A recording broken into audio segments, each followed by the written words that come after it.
Ang Department of Transportation at ang Maritime Industry Authority naglabas na ng mga special permits sa ibang shipping lines matapos lumubog itong MV Tricia Kirsten 3. Yan ang mga balita na tinutukan ni Bombo Isa Cotoner. Paigtingin ng Maritime Industry Authority o Marina ang safety at compliance audit sa mga pampasaherong barko matapos ang paglubog ng MV Tricia Kirsten 3 ng Allison Shipping Line sa Basilan. Ayon kay Maritime Industry Authority spokesperson, Director Luisito de los Santos, magpapatupad ang ahensya ng isang risk-based at sustainable auditing system gamit ang mga scoring matrix upang masuri ang risk level ng bawat barko. Uunahin sa inspeksyon ang mga pampasaherong sasakyang dagat. Kabilang sa titignan ng kagawaran ang mga certificate ng mga tripulante, rehistro ng barko, lisensya, load line at pollution certificates, pati na rin ang life-saving at firefighting equipment.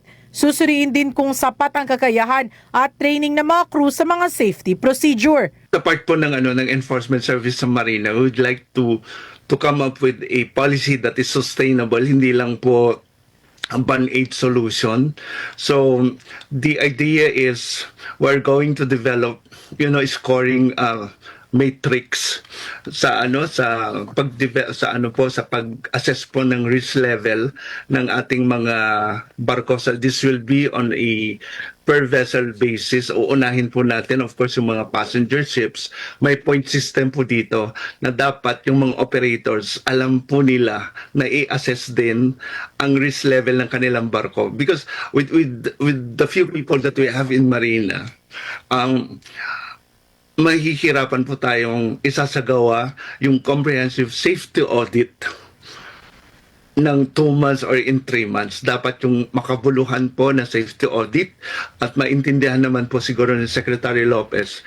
Inamin ng Maritime Industry Authority na may mga maliliit na bangka sa mga liblib na lugar na mahirap nang mamonitor, kaya patuloy ang koordinasyon nito sa Philippine Coast Guard upang masigurong ligtas ang paglalayag.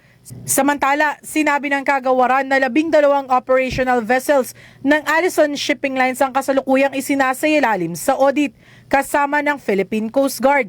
Bagaman may valid na dokumento ang lumubog na barko, ayon sa kanilang record, inaalam pa rin ng mga otoridad kung ano ang naging sanhi ng insidente. Dahil sa limitadong bilang ng personnel, sinabi ng ahensya na maaaring tumagal ang komprehensibong audit at hindi sapat ang 2 hanggang 3 buwan upang matapos ito ng maayos. Dito po sa lumubog po na barko ng Allison Shipping, sa records po ng Marina, valid po ang kanyang mga documents. Valid po ang kanyang documents. Kaya, what went wrong? Yan po yung titignan natin. Tapos yung mga vessels po natin, every 5 years, may mga ginagawa po, may mga interim po na surveys na sinasabi po nila. Kaugnay nito, pinayagan ng Department of Transportation ang Maritime Industry Authority o Marina na magbigay ng special permits sa ibang shipping lines upang pansamantalang bumiyahe sa mga rutang dating hawak ng Allison Shipping Lines. Ito ay matapos suspindihin ang operasyon ng Allison kasunod ng paglubog ng MV Tricia Kirsten 3. Kabilang sa mga rutang binigyan ng permits ang Zamboanga City patungong Isabela City, Siasi at Hulo sa Sulu, at Bungaw sa Tawi-Tawi.